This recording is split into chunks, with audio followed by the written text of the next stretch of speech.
Okay, so this is the first CD that got me through 9th grade. And I don't wanna know how to play, and I'll make it just go away. Yeah, just go away. And it's Face to Face Live. I used to have this album, but I really don't know what happened to it. I honestly don't. I don't remember selling it to anybody. I don't remember giving it to anybody. But I don't know where it is. It's lost. It's gone. It grew legs and it walked out. But basically, Face to Face was an awesome band. I had got into them in 8th grade through my friend Andres, and I had bought Big Choice first, and I thought that was awesome. And then I had bought the self-titled album, which it seems to be everybody's favorite. And then I remember I went with my cousins Kim and Christina. I remember they took me to get ice cream or whatever, and next door was a Specs Music.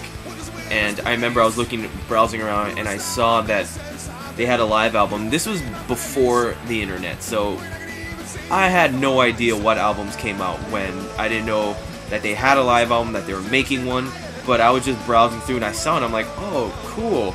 So I picked it up, and it is definitely the Face to Face album to have.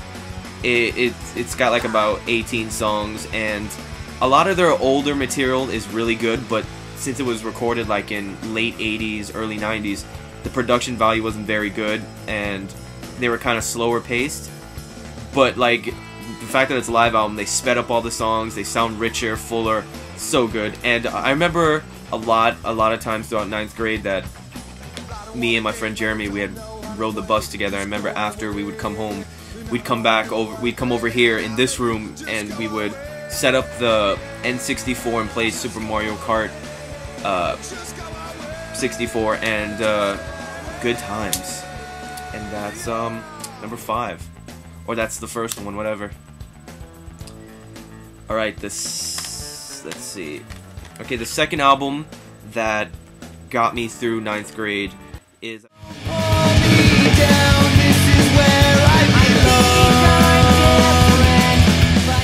band that everybody loves, and I used to love them a lot. Now I like them, but I don't love them anymore, or I never really did.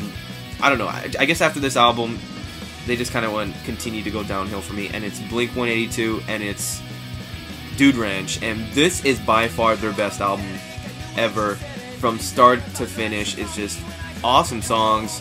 I had the one before, Cheshire Cat, and that one was decent, but I thought this one, they took like their punk rock sound that they had from Cheshire Cat, and they just made it more, I don't know, they made it more commercial, but more tight and polished, but still sounding like them. It's hard to describe, but this album's awesome. It had so many awesome songs, like Damn It was amazing, Apple Shampoo, Voyeur, Pathetic, I'm Sorry, Josie, is just awesome songs that they just, I don't know.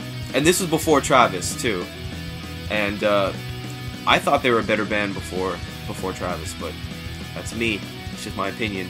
But this will always be my favorite. I remember I went to Sawgrass Mall, which is a big mall in Fort Lauderdale and in South Florida, and at the time, because this is before Hot Topic, and that, in my opinion, was the only place I knew that sold band shirts, like good bands too. It wasn't, because everywhere had like, you can get a Tool shirt, a Marilyn Manson shirt, whatever, but they had like bands like this, they had their shirts. And I remember I went up there one time, and I was there with my dad, and I was like, man, I really want this shirt. And basically, it was a white t-shirt with this album cover on it, and I wore the hell out of that shirt in 9th grade, and I had never seen them live, but I loved this album.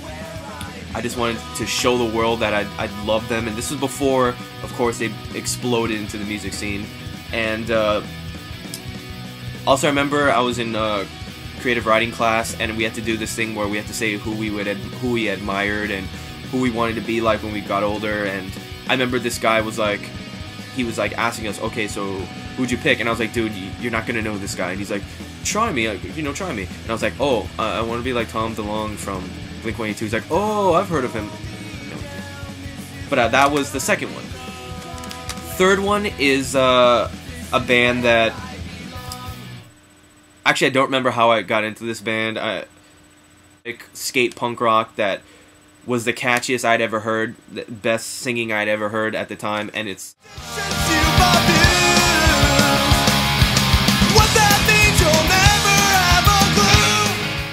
No Use for a Name, and it's Leche con Carne. Sorry if I said that really terribly, but whatever. This CD was played non-stop in 9th grade.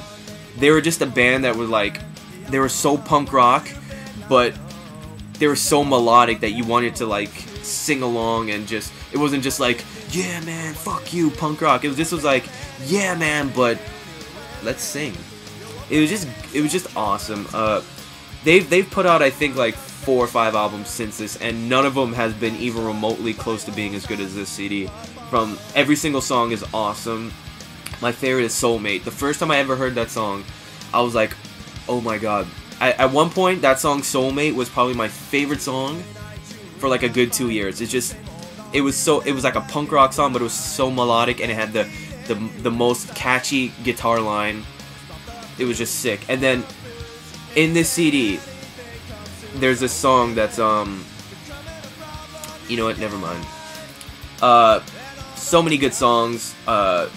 Straight from the Jacket, Leave It Behind, Fatal Flu, Redemption Song. They do a cover of Bob Marley's Redemption Song on this, and it's sick. And I think they close with it almost every night when they play live. So it's so crazy. I actually got to see these guys live. I don't know, like a good 4 or 5 times. They're solid live. This came out on Fat Records back in, oh, they don't tell you, but I know this came out sometime in the 90s, like maybe 96, 97. And it's 2009, and they're still on Fat Records, so that's pretty cool. I just remember I got my friend Jeremy into this band, and I remember at some point he was like, "Dude, you may own me on those other songs like Blink, whatever, MXPX, but dude, this is my album." I'm like, sure. Next up is a band that nobody's heard of. You'd had to have been around at that particular year, because they were like around for a year and that's it. And they're called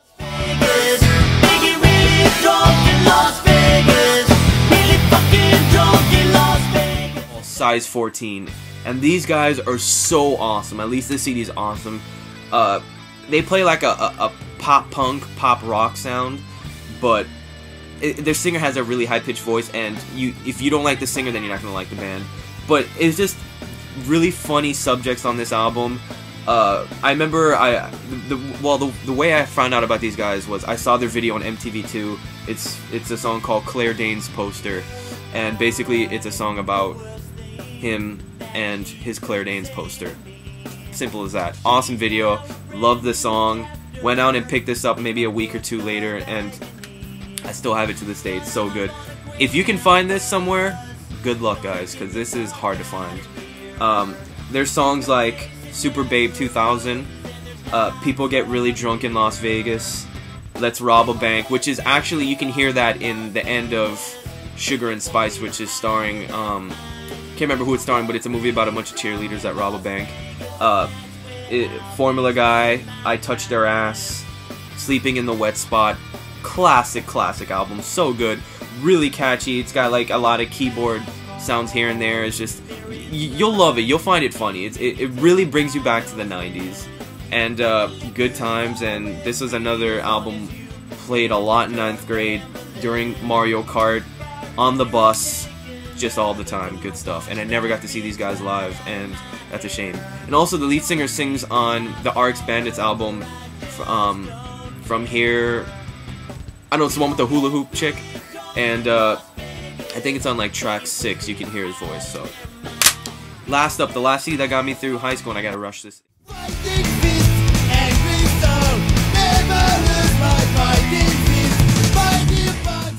High Standard, and they're from Japan, and they play a punk rock sound similar to No Use for a Name and NoFX, but they're Japanese, and really good stuff. I remember when I first heard the song Fighting Fist Angry Soul, I just fell in love. Awesome Japanese punk rock, really catchy. Sucks they're not around. Well, at least I'm not sure. They may be big in Japan still, but not so much here. And I wish I could have seen them live, but I never did. Awesome stuff. If you want to listen to a Japanese punk rock band, check out High Standard. And guys, that's basically it. Thanks for watching.